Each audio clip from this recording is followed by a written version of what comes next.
Bonjour chers frères et sœurs, téléspectateurs de CVK. Au regard de l'actualité du monde actuel, il apparaît comme une urgence d'enseigner le peuple de Dieu sur la saine doctrine afin de le prémunir contre les dérives théologiques et bibliques que l'on observe de nos jours dans le comportement et l'expression de notre foi dite chrétienne.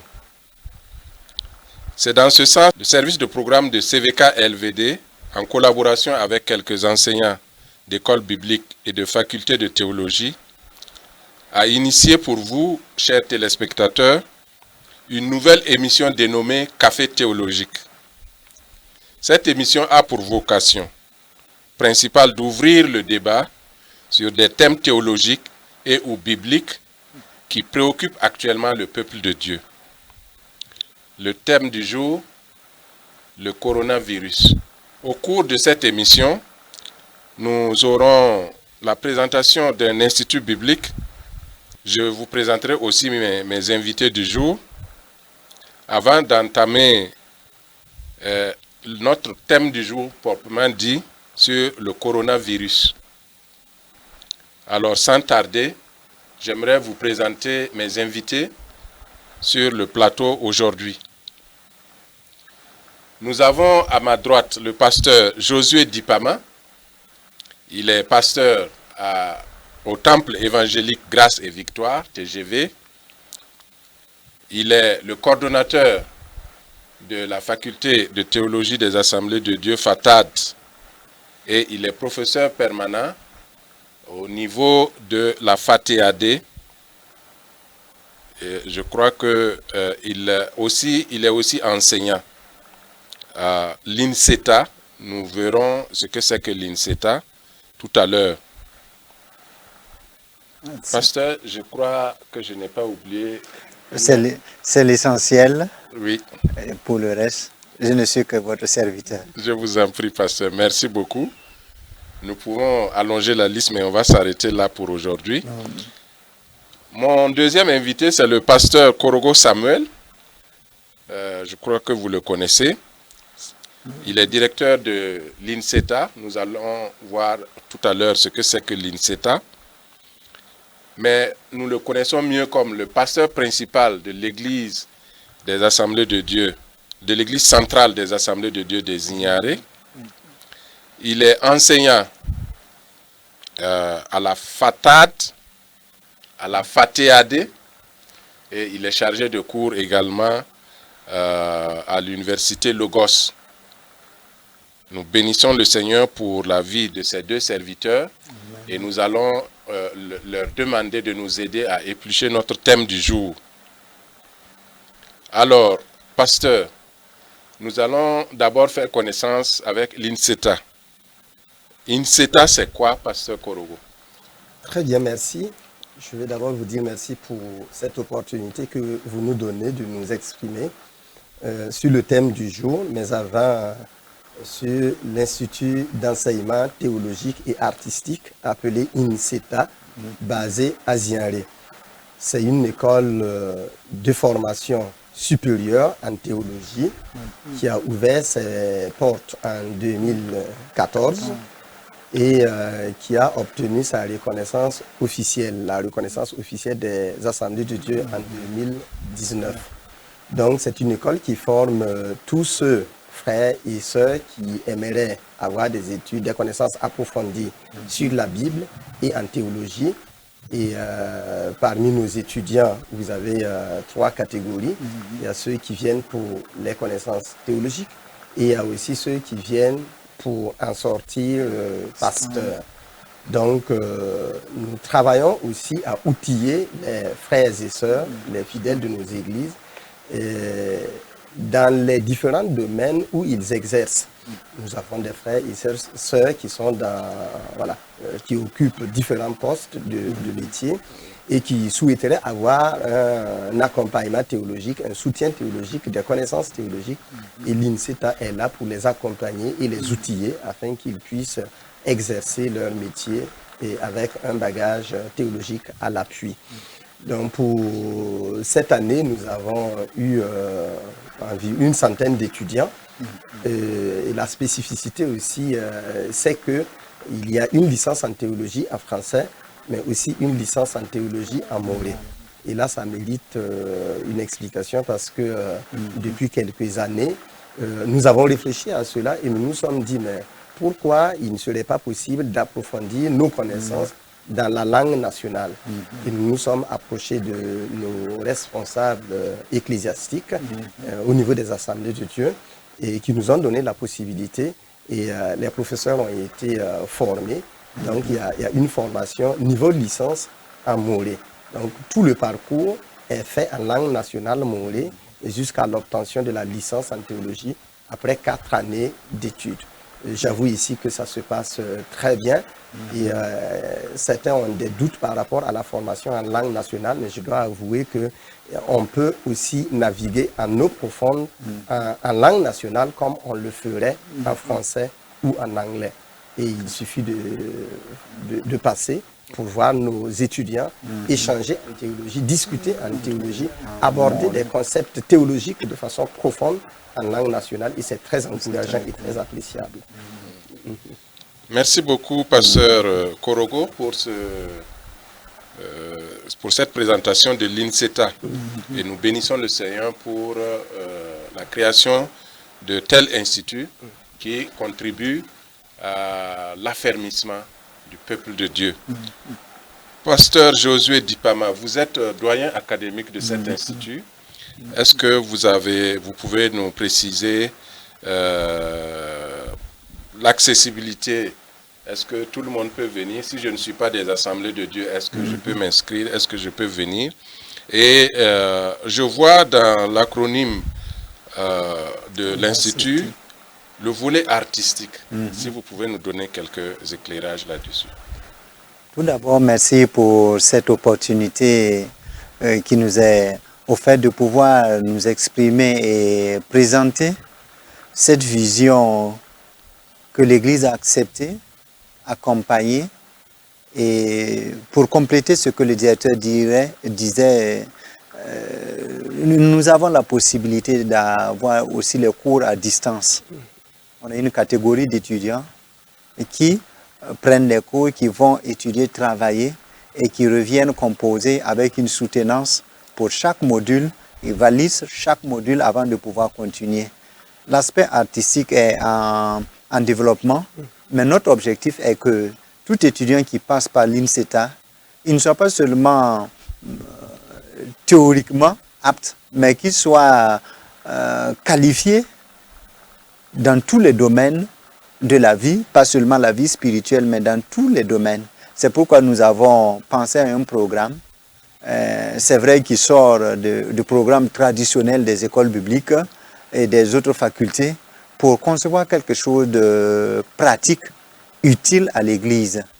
Et déjà, le feedback que nous avons des étudiants et les questions qui nous sont posées, souvent les étudiants demandent est-ce que dans les autres écoles on fait la même chose? Est-ce que dans les autres écoles on ne peut pas faire la même chose? Donc déjà c'est encourageant et on a été impressionnés quand à notre cérémonie de clôture, l'intervenant en Morée nous a beaucoup épaté avec la profondeur de l'analyse et on se dit que on peut faire beaucoup de choses avec la langue, nos langues traditionnelles, nos langues maternelles. Donc voici simplement l'aspect artistique. On a souvent des activités dans ce sens, mais pour le moment, nous n'avons pas encore mis ça en profondeur. Mais ce n'est qu'une partie. Et bientôt, l'aspect artistique aussi viendra. On a des soirées culturelles qu'on organise et parfois, à nos clôtures, on voit des prestations de ces troupes et c'est vraiment amener les gens à être utiles dans les générations. C'est ça notre objectif. Merci beaucoup à nos deux invités qui nous ont donné des éclairages sur l'INSETA. J'encourage les frères et sœurs qui sont intéressés à relever leur niveau théologique, leur niveau de connaissance biblique, à venir s'inscrire à l'INSETA dont le siège est à Ziaré. Mais les contacts au niveau de Ouagadougou, vous pouvez contacter le pasteur Josué lui-même.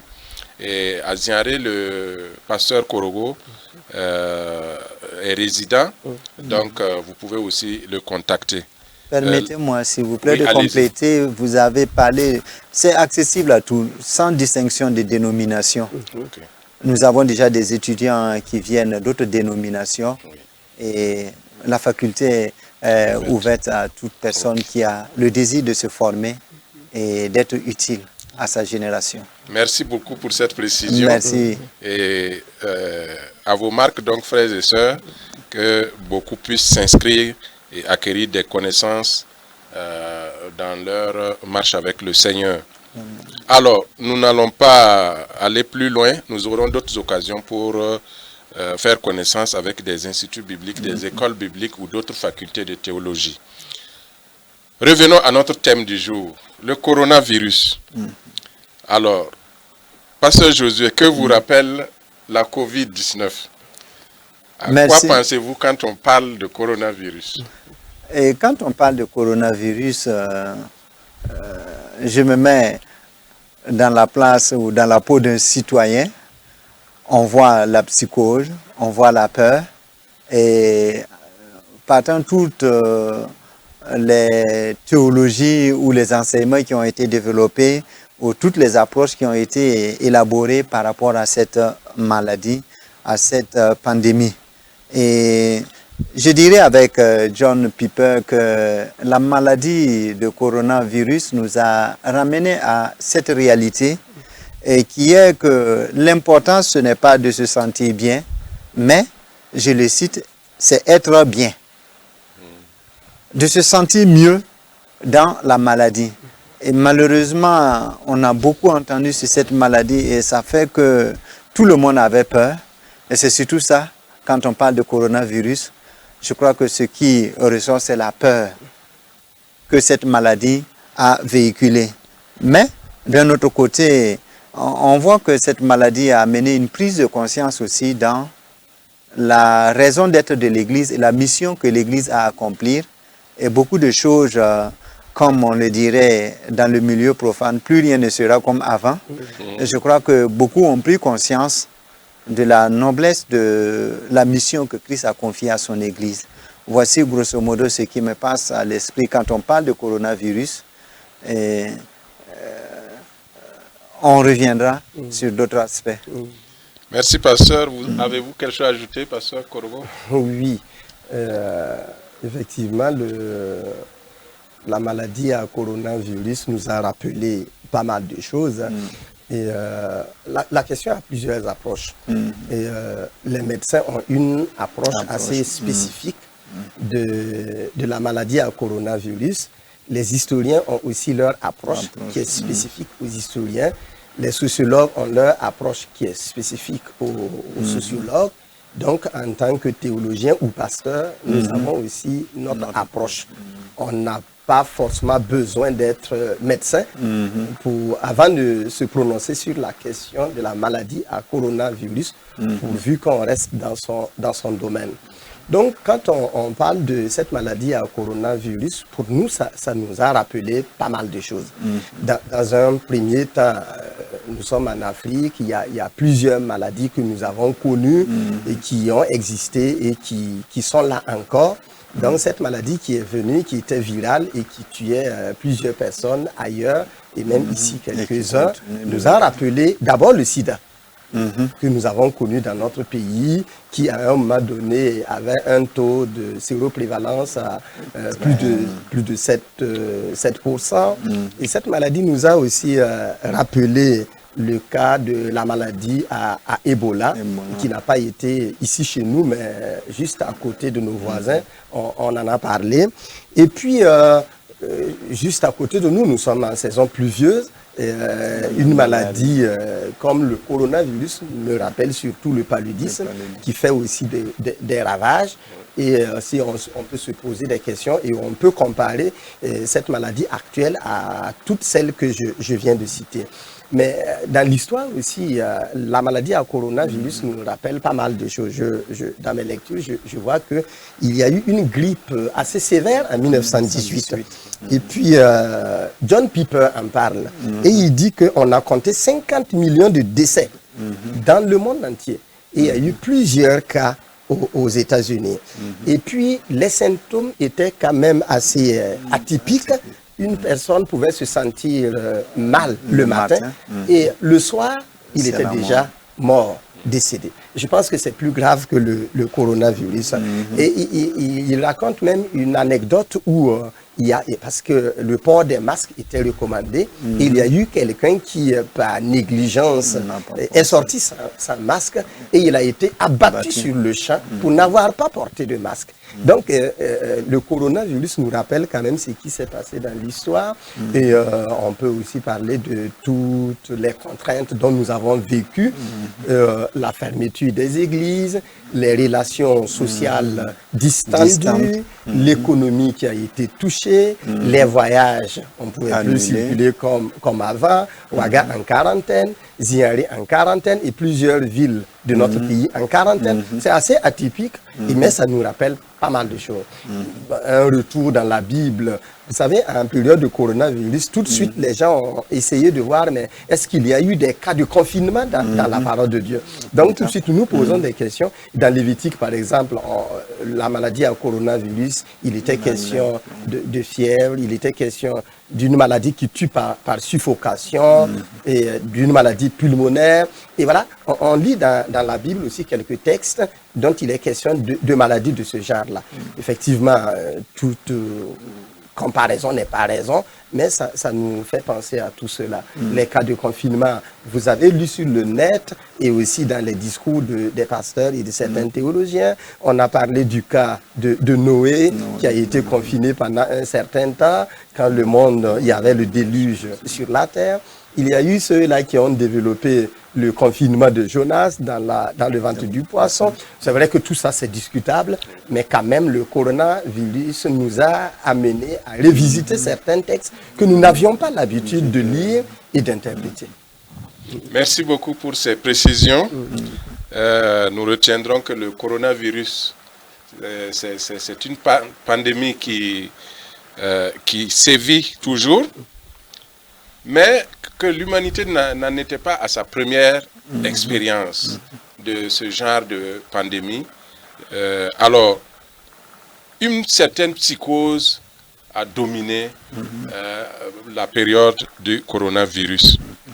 Est-ce que il vous est revenu, Pasteur Josué, quelques textes bibliques par rapport à cette psychose que les gens ont entretenue? Comme le pasteur Korgo le disait, on a revisité certains passages bibliques qu'on n'avait pas l'habitude. On a bâti des sermons sur certains textes. Mais le premier texte qui m'est venu à l'esprit au début de cette pandémie, c'est Jean, chapitre 9, le verset 1 au verset 3. Lorsque Jésus et ses disciples, en passant dans une certaine localité, ont vu un aveugle né, un aveugle de naissance. Et ses disciples lui avaient posé cette question: Rabbi, qui a péché, cet homme ou ses parents, pour qu'il soit né aveugle? Et cette pandémie a suscité beaucoup d'interrogations et on a accusé même des nations pour avoir été à la base de cette pandémie, alors que la maladie pour nous, en tant que pasteurs et théologiens, c'est la norme. N'importe qui peut tomber malade et nul n'est à l'abri de la maladie. Donc ce premier passage, ce premier texte nous est venu à l'esprit. Et le deuxième passage, c'est le psaume 91, versets 5 et 7. Tu ne craindras ni les terreurs de la nuit, ni la flèche qui vole le jour, ni la peste qui marche dans les ténèbres, ni la contagion qui frappe en plein midi. Que 1000 tombent à ton côté et 10 000 à ta droite, tu ne seras pas atteint. Et c'est le langage que beaucoup de prédicateurs avaient tenu. Et tant qu'on est en règle avec Dieu, on ne doit pas être frappé par la maladie. Mais le coronavirus est venu remettre tout cela en cause pour nous amener à retourner à la parole de Dieu et à chercher un certain équilibre. Chercher le juste milieu et se dire que le malheur atteint aussi souvent le juste, même si le Seigneur l'en délivre. Et j'ai aimé l'approche de John Piper. Lorsqu'il dit, il parle de son expérience quand il a été diagnostiqué malade du cancer.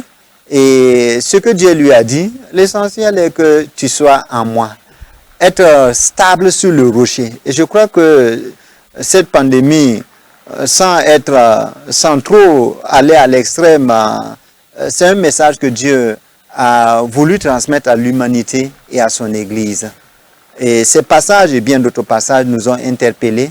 Et je crois qu'il nous faut revoir notre exégèse des textes bibliques et être équilibré pour comprendre qu'il y a la souveraineté de Dieu, et nous en reparlerons peut-être, la souveraineté de Dieu et qui est au-dessus de tout, ce que nous pouvons avoir comme réalité. Merci, pasteur. Pasteur, vous avez quelque chose à nous ajouter par rapport à des textes bibliques qui vous sont revenus lorsque cette pandémie a éclaté? Très bien, merci. Là, je rejoins le pasteur Dipama parce qu'effectivement, quand le coronavirus a été annoncé à partir du 9 mars au Burkina Faso et que voilà, tout le monde prenait des dispositions, il respectait les mesures sanitaires pour ne pas être contaminé, on a tout entendu et même nous avons aussi écrit et publié sur Internet sur un certain nombre de textes bibliques. Je me rappelle de ce texte de 1 Pierre 1, verset 24 à 25 qui dit « Car toute chair est comme l'herbe, et toute sa gloire comme la fleur de l'herbe. L'herbe sèche et la fleur tombe, mais la parole du Seigneur demeure éternellement. » Là-dessus, il y a Marc Oden qui a développé, qui a fait toute une analyse sur ce que le coronavirus nous enseigne. Et là, avec la maladie à coronavirus, on a noté la fragilité de la nature humaine. Et ce verset le dit très bien parce qu'il compare l'homme, sa vie et son existence sur la terre à la fleur, à l'herbe qui est fragile. Nous nous sommes rendus compte avec le coronavirus que nous étions fragiles. À un moment donné, dans notre pays et aussi ailleurs, on arrive à penser qu'il suffit d'être riche pour avoir une bonne santé, avoir l'assurance d'un certain nombre de choses. Mais le coronavirus nous a prouvé que autant le riche que le pauvre sont fragiles et peuvent d'un moment à l'autre disparaître. Tant l'intellectuel que l'analphabète peuvent à un moment donné, en un clin d'œil, disparaître. En réalité, le coronavirus nous a ramenés au même niveau de l'existence. Ça, c'est un texte biblique qui m'a frappé. Et il y a aussi un texte similaire dans Psaume 103, le verset 15 à 16, qui dit exactement à peu près la même chose. L'homme, ses jours sont comme l'herbe. Il fleurit comme la fleur des champs. Lorsqu'un vent souffle sur elle, elle disparaît et la place qu'elle occupait ne la reconnaît plus. Et ici, ce qui est frappant, c'est que ce sont les nations les plus puissantes, les plus fortes qui étaient touchées et qui étaient totalement désemparées. Ils ne savaient pas que faire. Les pays comme les nôtres, nous étions en train de tâtonner, en train d'hésiter et en train de voir ce que les grandes nations allaient faire. Bon, mais l'expérience a montré quand même que dans certaines conditions, nous étions quand même en avance par rapport à eux et que les dispositions étaient prises très rapidement. Donc voici un certain nombre de textes qui nous ont réconfortés et avec le psaume 91, je vais ajouter le psaume 23 qui a aussi été beaucoup cité pendant la période à coronavirus. Oh, l'Éternel est mon berger, je ne manquerai de rien, il me fait reposer dans de verts pâturages, il me dirige près des eaux paisibles, il restaure mon âme, et ainsi de suite. Donc ce sont des textes qui sont revenus comme pour nous encourager, comme pour nous soutenir spirituellement et aussi moralement. C'est vrai que certains de ces textes ont été commentés de manière à dire que voilà, le Seigneur nous préserve de toute façon. Je pense que c'est assez hasardeux, mais il faut noter l'aspect soutien, l'aspect encouragement. Et il y a plein de versets qu'on peut citer et sur lesquels nous avons publié des articles pour encourager la population burkinabé et surtout les chrétiens pendant les périodes difficiles de coronavirus. Merci beaucoup, pasteur.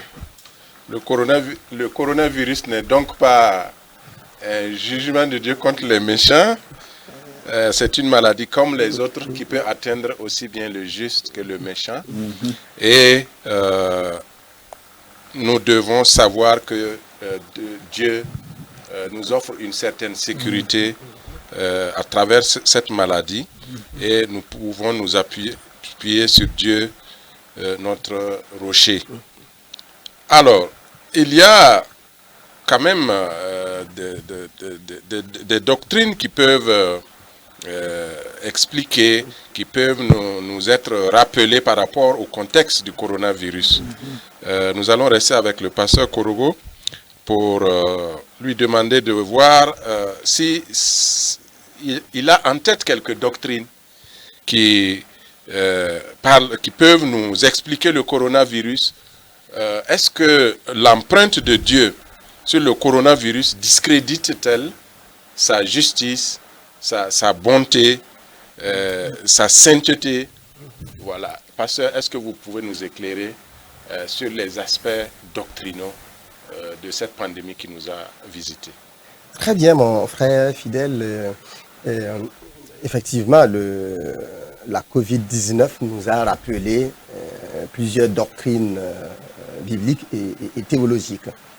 D'abord, en théologie, pour décrire qui est Dieu, quelle est sa nature, comment est-ce qu'on peut le concevoir mentalement, ne serait-ce que saisir ce qu'il est, on traite de sa toute-puissance.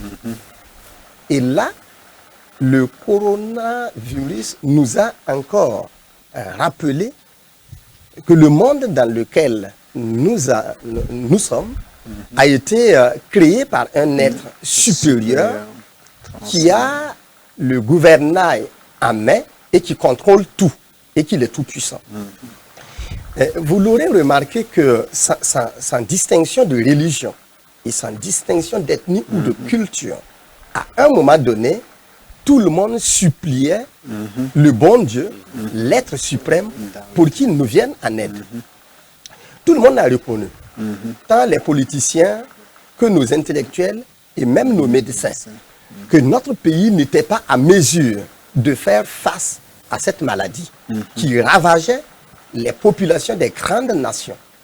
Je pense que quand les États-Unis avaient, dans leurs prévisions, annoncé qu'il y aurait dans leur pays autour de 100 000 morts, nous avons tous été pris de panique parce que les gens se sont dit, mais si les grandes nations tombent, si les arbres verts sont en souffrance, que serons-nous? Et là, pour nous autres, habitants de pays pauvres, population de pays pauvres, nous avons eu recours à ce Dieu tout-puissant. Et là, sans distinction de religion, les gens se sont mis à prier. Et ça nous a rappelé cette doctrine théologique, la toute-puissance de Dieu. Il est omnipotent, il est tout-puissant. Jésus le disait dans Matthieu 28, mais tout pouvoir m'a été donné dans le ciel et sur la terre. Et nous avons prié et nous avons demandé à Dieu, et je pense que Dieu a entendu notre prière et il nous a démontré effectivement qu'il était tout-puissant. Et une autre doctrine aussi, c'est son omniprésence. Où que nous soyons, à un moment donné, les gens, dans les églises ou à la maison, parce qu'à un moment donné, les églises étaient fermées, les mosquées étaient fermées, les lieux de culte étaient fermés. Donc, chacun chez lui, à la maison, invoquait la miséricorde et le soutien de Dieu. Et là, nous avons compris que Dieu, il n'a pas besoin que nous soyons à l'église pour nous écouter et pour nous exaucer. Même chez nous, à la maison, il était là avec nous. Donc, ça nous permet de réapproprier certaines doctrines qui étaient basiques et que nous avions oubliées. Et à un moment donné, nous avons pensé que il faut être à l'église ou à la mosquée pour que Dieu agisse. Mais je pense que le coronavirus nous a rappelé des vertus spirituelles. Chacun de nous peut l'appeler où que nous soyons, au volant, à la maison, dans nos lieux de travail, et un peu partout. Et puis, il y a un autre élément que je vais souligner avant de m'arrêter là. Il y a aussi, nous avons aussi compris avec le coronavirus que la foi, c'est pas un saut dans le vide. Et là, c'est John Piper qui le dit dans son écrit sur le coronavirus. La foi, c'est pas un saut dans le vide. La foi est une confiance. Une confiance ferme. Ferme en quelqu'un, en une personne, Dieu. Et pour nous, chrétiens, en Jésus-Christ qui est pour nous le rocher. Donc ça, ce sont des doctrines théologiques qui doivent encore, que le coronavirus nous a rappelé. Et j'ai aussi envie de souligner avec Blaise Pascal que le coronavirus nous a rappelé cette doctrine-là que, en tant qu'être humain, nous sommes un roseau. Nous ne sommes qu'un roseau. Aussi fragile, très fragile, mais un roseau pensant. Et il y a un élément qu'il faut ajouter, un roseau habité par l'Esprit de Dieu. Donc, ça nous rappelle tous ces éléments-là. Et quand on entre en soi-même, il y a un retour à Dieu, il y a une certaine humilité que nous reconnaissons de nous-mêmes, de nos pratiques et de nos dires, et nous ne pouvons que nous incliner devant la puissance du Très-Haut et reconnaître que lui seul maîtrise les circonstances et les temps.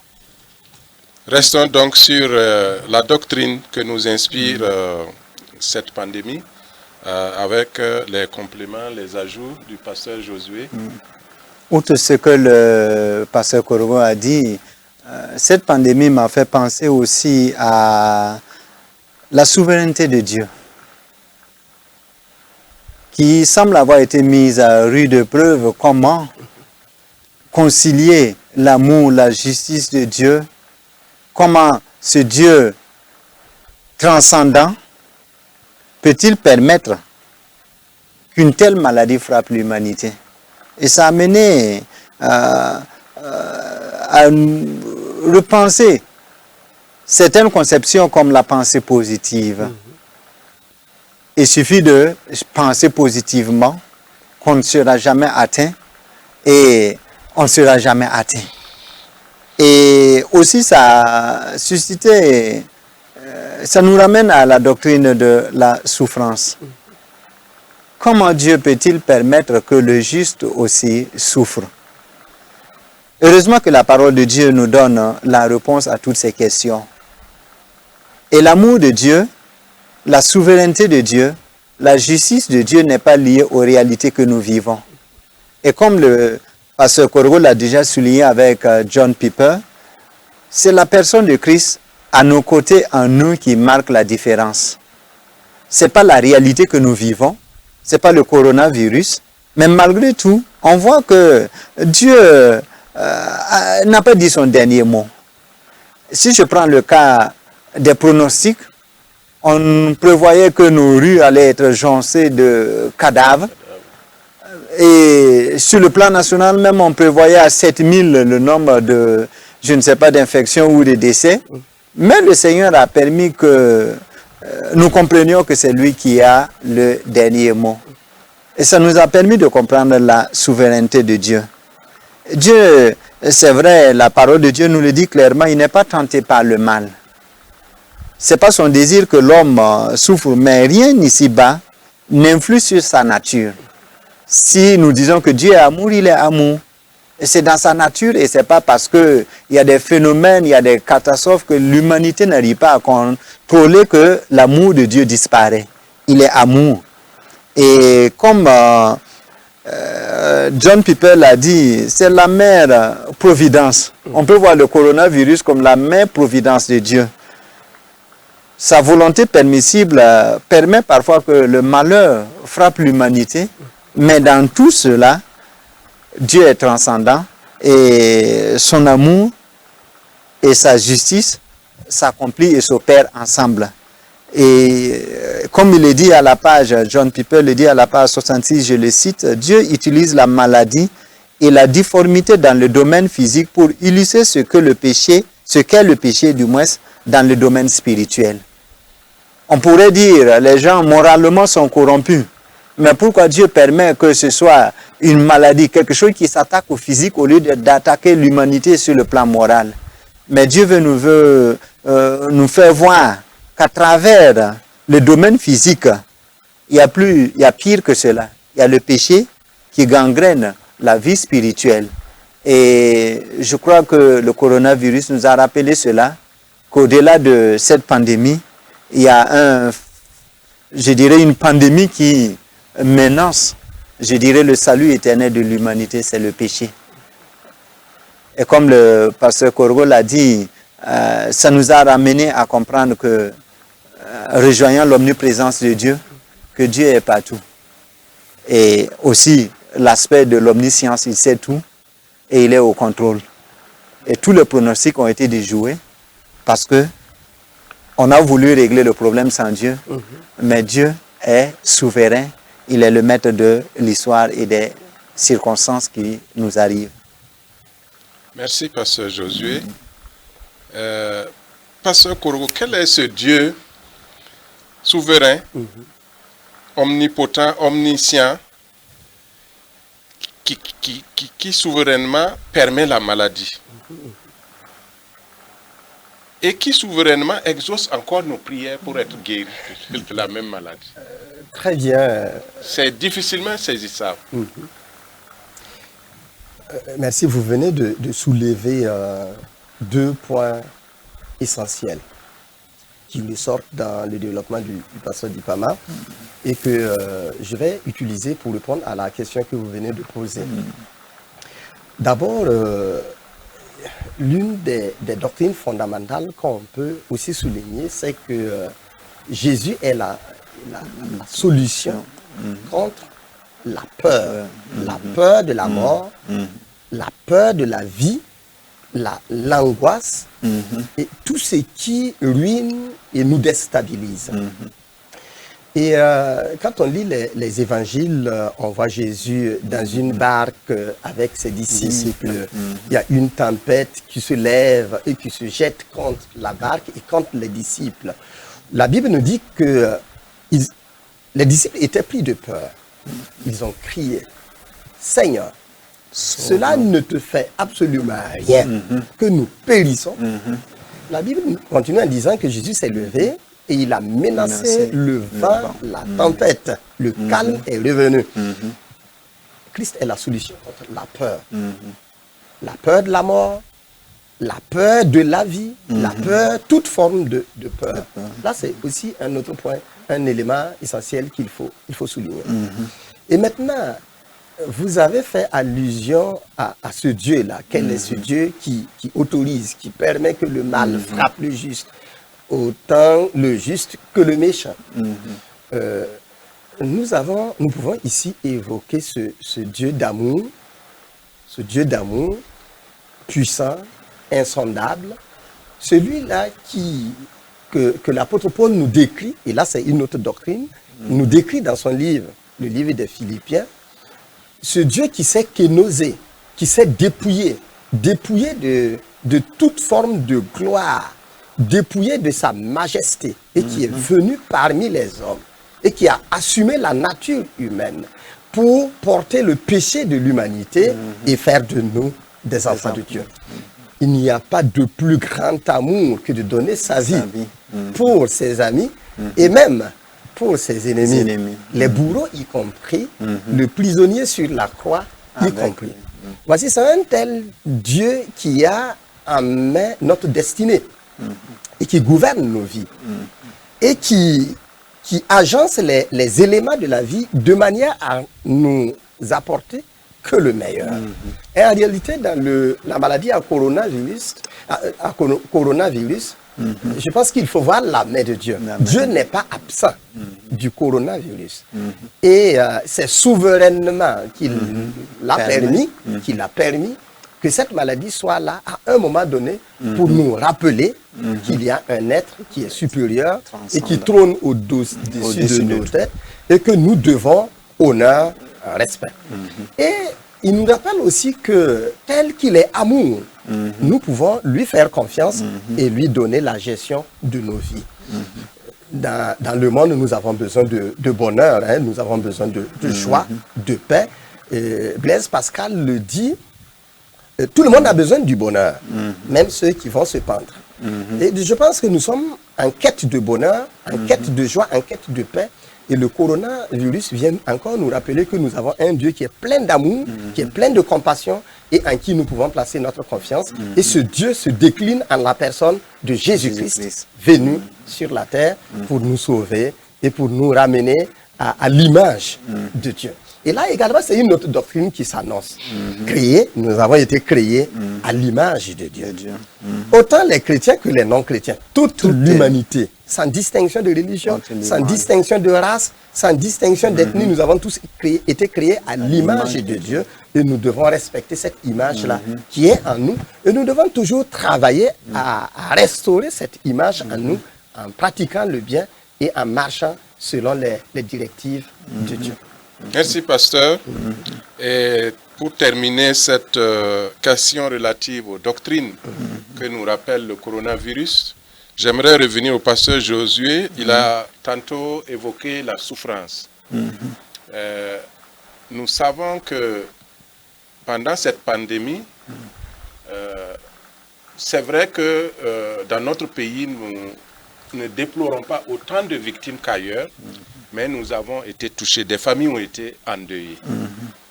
Et aussi bien du côté des chrétiens, des non-chrétiens, de toutes les religions, de toutes les ethnies, sans distinction de classe sociale non plus, parce que nous reviendrons sur les leçons là-dessus.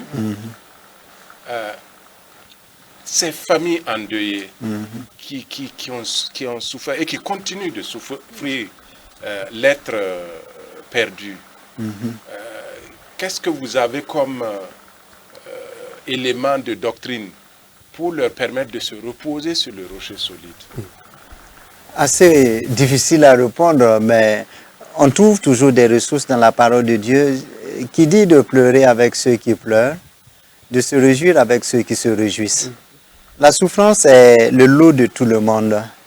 Mais, comme j'aime cette approche de John Piper, qui dit que l'essentiel, il faut se sentir mieux en Christ. Et se dire que il pouvait avoir pire que cela. Et trouver en Dieu et en Christ les ressources nécessaires pour rebondir, comme on l'a dit, et ne pas céder à la dépression. C'est vrai que dans notre culture, on n'exprime pas parfois sa douleur. La tendance est de dire tu ne pleures pas, tu dois te comporter, tu dois être fort. Mais on sait aussi que les sentiments sans expression peuvent conduire à la dépression. À ces personnes qui ont été éprouvées, si vous êtes toujours en vie, et si vous pouvez suivre cette émission, ça veut dire que Dieu a encore quelque chose qu'il attend de vous. Et se dire que tant qu'il y a la vie, il y a l'espoir. Et ne pas se culpabiliser, dire pourquoi, comme certains ont l'habitude, pourquoi cela arrive à moi, mais se dire que on aurait pu aussi être à la place de l'autre. Et se dire que tant qu'il y a la vie, il y a l'espoir. C'est vrai que si on n'a pas une connaissance certaine de son avenir, de son éternité, de sa vie dans l'éternité, ça pose autre chose, ça pose un problème sérieux. Mais, comme le pasteur Korgo l'a dit, la solution est en Christ. Et Christ peut nous donner la force, le courage, malgré les situations que nous vivons, de pouvoir garder l'espérance. Et cette espérance, tant qu'on ne l'a pas perdue, on peut se dire que ça va aller. Mais si on perd cette espérance-là, c'est là on recherchera enfin le bonheur. Donc, je dirais la souffrance, c'est le lot de tous les êtres humains. Et parfois, on croit qu'on est seul. On croit que cette souffrance qu'on est en train de vivre, personne d'autre ne vit la situation. Mais le fait de partager parfois nous convainc qu'il y a d'autres qui peuvent traverser des situations pires que celle que nous vivons. Donc, c'est trouver en Dieu le réconfort.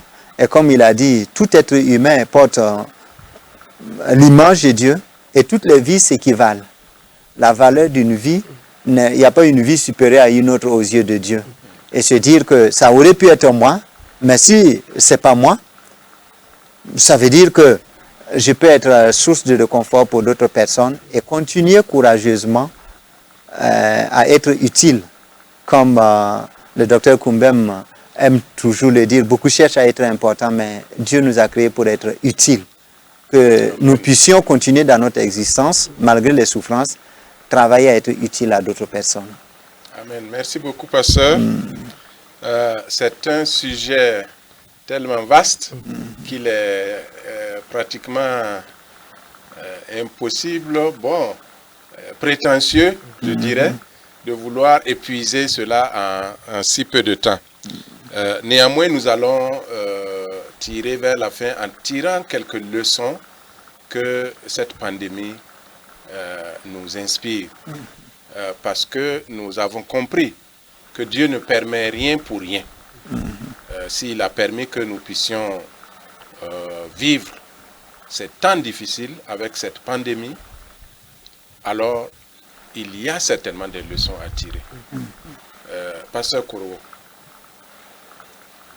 qu'est-ce que vous avez à partager avec nous comme leçon par rapport à cette pandémie qui a sévi et qui continue de sévir? D'accord, merci mon frère fidèle. Les leçons sont nombreuses. Mais comme le pasteur Dipama vient de le dire, c'est des questions assez... le coronavirus, c'est des questions assez sensibles. Et quand on aborde la question des leçons à retenir pour des familles qui ont été victimes, affectées ou qui ont connu des décès, cela reste assez sensible et nous disons toute notre compassion, tout notre amour. Ce qu'il faut noter comme une toute première leçon, tant pour ceux qui sont malades du coronavirus, que ceux qui sont bien portants, c'est de revoir l'image du Dieu souffrant. Un auteur bien connu l'a dit, a écrit là-dessus, le Dieu souffrant. En tant que chrétiens, quelquefois nous avons entendu prêcher le salut bon marché, l'évangile bon marché, comme Bonneuf nous le décrit.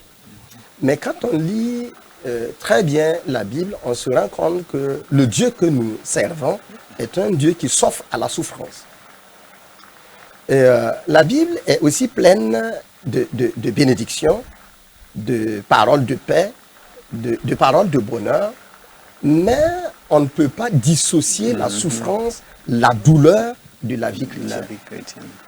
Et Dieu lui-même a donné l'exemple frappant, son fils Jésus-Christ qui a été humilié, qui a souffert, qui a été honni pour chacun de nous. Donc en tant que chrétiens, nous devons comprendre comme première leçon que la souffrance fait partie de la vie. Et les apôtres nous l'ont dit, tous ceux qui veulent vivre pieusement en Jésus-Christ seront persécutés. Donc, nous sommes tous à la recherche de la paix et du bonheur, mais quand Dieu permet la souffrance dans notre vie, il faut que nous comprenions que cela fait aussi partie de la vie chrétienne. Et que nous allions très rapidement vers le rocher pour nous réfugier, pour nous cacher, pour trouver le confort. Une autre leçon qu'on pourrait aussi tirer, c'est de la doctrine de la kénose, le dépouillement de Christ, l'humilité de Christ. Ce qui nous a quelquefois manqué en tant que serviteur de Dieu, en tant qu'évangéliste, en tant que pasteur ou en tant que théologien, c'est aussi ça, ce dépouillement, l'humilité. Vous l'avez entendu, pendant que la maladie à coronavirus sévissait au Burkina Faso et qu'il y avait plusieurs infections par jour et que les églises étaient fermées et que nous avons même compté quelques cas d'infection dans nos rangs, vous avez entendu toutes les explications qui s'en suivent. Les gens ont voulu démontrer à travers leur théologie, à travers leur explication de la Bible, que d'abord, dans un premier temps, le malheur ne frappe que le méchant, ce qui est archi faux. Mhm. Et il y en a qui ont aussi voulu justifier le fait qu'ils aient été touchés par la maladie. En réalité, on n'a pas besoin d'explication. Nous avons tout simplement besoin de reconnaître que nous sommes humains comme tout le monde. Et que ce qui arrive aux méchants arrive aux justes. Et que nous devons nous revêtir des sentiments d'humilité et d'amour.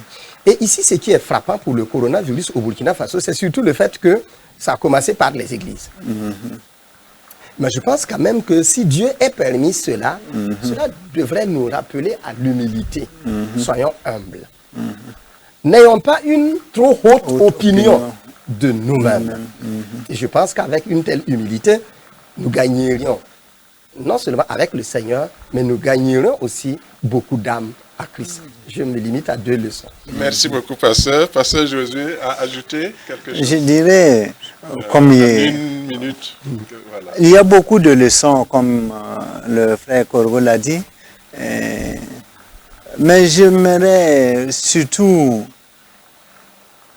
par rapport à la réaction que certaines personnes ont eue sur les réseaux sociaux, nous interpeller et tirer leçon des différentes réactions. Certaines personnes se sont fait spécialistes alors qu'ils ne maîtrisent rien dans le domaine. Et ça a été avec tristesse qu'on a vu que certains ont fait la promotion de certains produits, le Nîmes, etc., qui ont été vendus à des prix parce que l'humanité, je dirais, presque tout le monde se faisait connaisseur. Et comme le pasteur Corgo l'a dit, on ne peut pas dire qu'on bénit le Seigneur que ce soit par l'Église, mais ça nous a permis, comme il a dit, de repartir dans l'humilité. Et savoir que Dieu est souverain. Et pour moi, Lamentation chapitre 3, versets 31 et 33 me reviennent à l'esprit. Et je cite, « Car le Seigneur ne rejette pas à toujours, mais lorsqu'il afflige, il a compassion selon sa grande miséricorde, car ce n'est pas volontiers qu'il humilie et qu'il afflige les enfants des hommes. » Et personnellement, j'ai vu que pendant cette pandémie, pendant le confinement, ça a rapproché beaucoup de couples. Puisqu'il y avait maintenant, on ne peut pas aller à l'église, il faut réunir sa famille et faire le culte familial. Je dirais ça, c'est une leçon. Et après le Covid, nous devons continuer dans ce sens pour que les familles restent soudées. Et aussi, on a vu la solidarité, les leçons que nous pouvons tirer. Des églises sont allées vers des personnes nécessiteuses pour apporter un soutien. Et je souhaite que cette leçon que nous avons apprise et que nous puissions nous rappeler toujours que c'est la mission, c'est la raison d'être de l'Église. Que l'Église puisse continuer à témoigner son amour et sa compassion pour ces personnes qui traversent ces moments difficiles. C'est vrai qu'il y a un danger à cela, le risque de se faire contaminer, mais c'est le risque à courir pour le Seigneur. Voici quelques leçons. Que l'Église continue à être solidaire, que l'Église continue à assister les personnes nécessiteuses. C'est l'évangile social, je dirais en un mot. Et le Seigneur a eu vraiment compassion de nous et sa miséricorde a été grande et c'est encore une leçon que nous pouvons tirer. Il y a beaucoup de choses que nous pouvons dire, mais nous rendons grâce à Dieu pour ces leçons. Et avec Apocalypse, je dirais que certains sortiront meilleurs de cette pandémie. Malheureusement, il y en a qui sortiront pire. Puisque en Occident et même chez nous, on parle de divorce. Des gens qui n'attendent que l'ouverture des palais pour aller divorcer, qui sortent pire de cette pandémie. Mais nous rendons grâce à Dieu puisque les témoignages que nous avons, c'est que l'Église a témoigné et on a des gens qui se sont donnés à Christ et c'est encourageant. Gloire à Dieu. Amen. Amen. Nous sommes à la fin de notre émission. Je ne dirais pas malheureusement parce que c'est un café théologique. Il faut que même à la fin vous ressentiez voilà, ce goût du café, que vous vouliez encore prendre une autre tasse. Alors, pris par le temps, nous allons nous arrêter ainsi. Je remercie les deux invités, nos éminents orateurs. enseignants dans des écoles bibliques, dans des facultés de théologie. Et nous bénissons le Seigneur pour leur vie. Nous vous donnons rendez-vous mensuellement. Chaque thème sera développé. Merci et que Dieu vous bénisse.